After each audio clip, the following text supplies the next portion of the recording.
All right, hello, my name is Drew Reynolds. I've been working here for the Tennessee Valley Railroad Museum 5 years in 3 more days.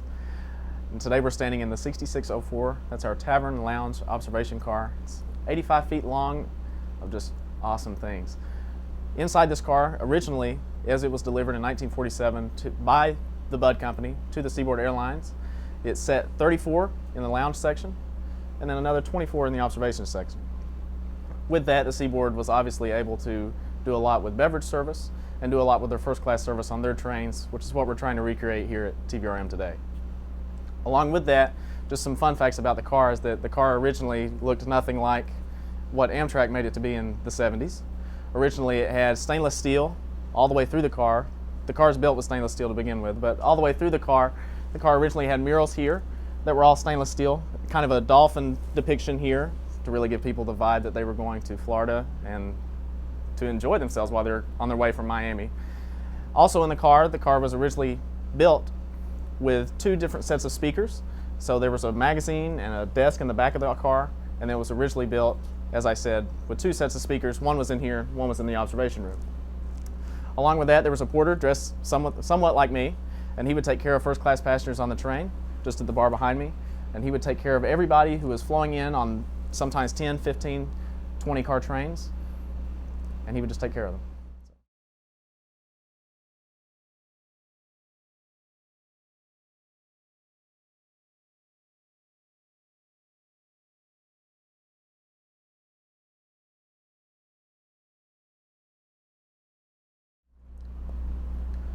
As the cars were ordered by the Seaboard in 1947, they ordered 6 cars, 6600 through 6605, and 3 of the cars had a blue scheme and 3 of the cars had a red scheme.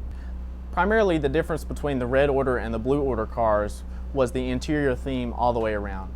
So when the Seaboard Airlines wanted you to step into a car and feel like you were walking into Florida or walking into Miami or walking into a reef or an aquarium or something in between. To our knowledge, this car, the 6604, had a red theme on the inside. That being said, red themes were more involved in the coral and the reefs outside of Miami and outside of the Florida East Coast. And those scenes depicted more of life closer to shore and life under the water.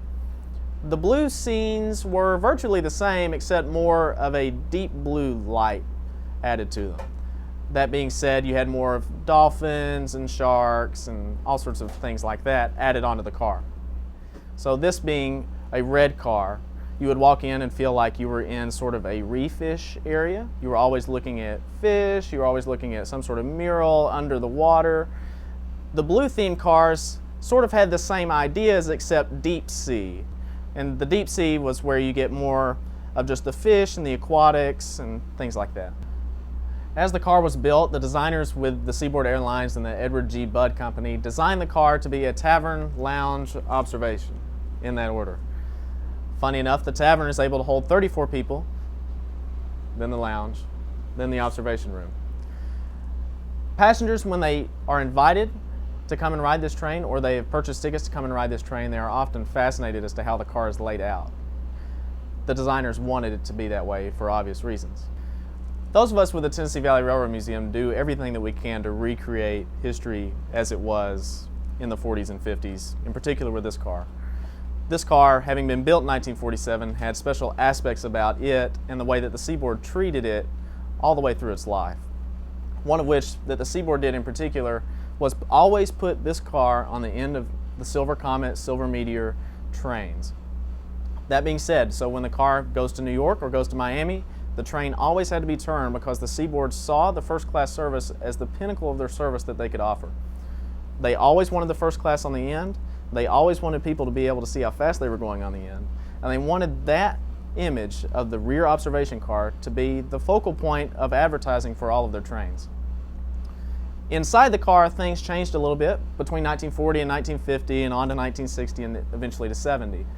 Things that changed were beverage service in the back, dining service in the back of the train in the rear, and some things that changed were things that were being offered on the bar that's behind me. Originally, as it was built, it made old-style cocktails, cosmopolitans, martinis, on the rocks, things like that.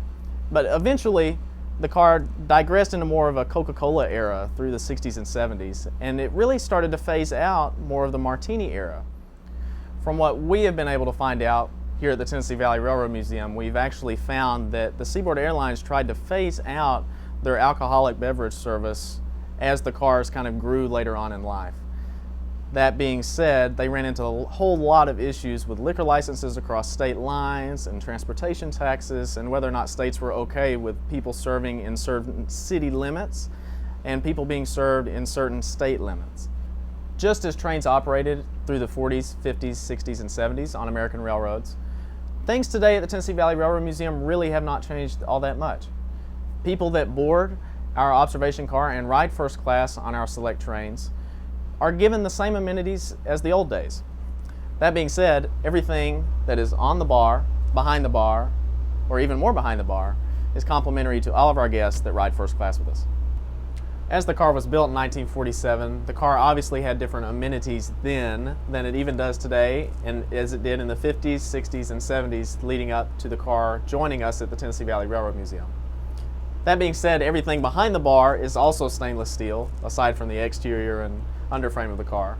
So some things that passengers may not always get to see is also stainless steel. The car originally came with an ice maker, but the refrigerators behind me do work. Of course, in the 40s and 50s, refrigeration wasn't as refined as it is today, hence the ice maker. There's unlimited, seemingly unlimited shelf space behind me and next to me, and of course that makes daily operating headaches almost nothing. As the car was built in 1947, obviously it looked quite a bit different than what 1970s Amtrak looks today. That being said, there were chairs laid end to end, along down the car, down to the round end, and then all the way back up. Originally the car had more of a pinkish red color, back to the whole blue and red theme of the car. And then on the back wall of the observation room was sort of a leather mural, leather and tin mural, that depicted another oceanic scene.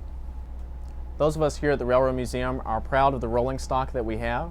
We're proud of the trains and excursions that we operate, but more than that, we're proud of this tavern lounge observation that we're able to operate on a weekly basis. Railroading through the years has changed, and what we try to do here at the Railroad Museum is depict that change through the decades of the 40s, the 50s, the 60s, and we try to give patrons and passengers the ability to enjoy that in comfort as they would have back in the 40s and 50s.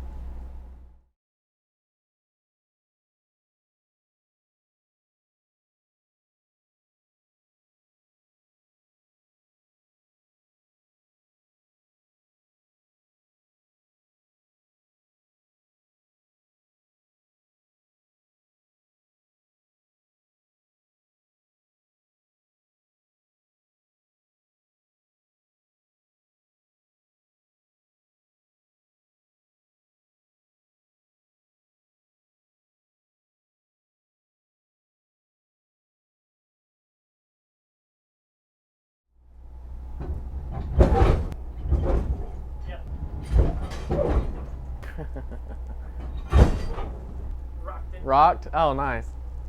I'm just going to talk a little bit about what it looked like.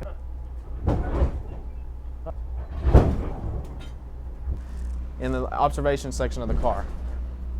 Oh, that was a good one.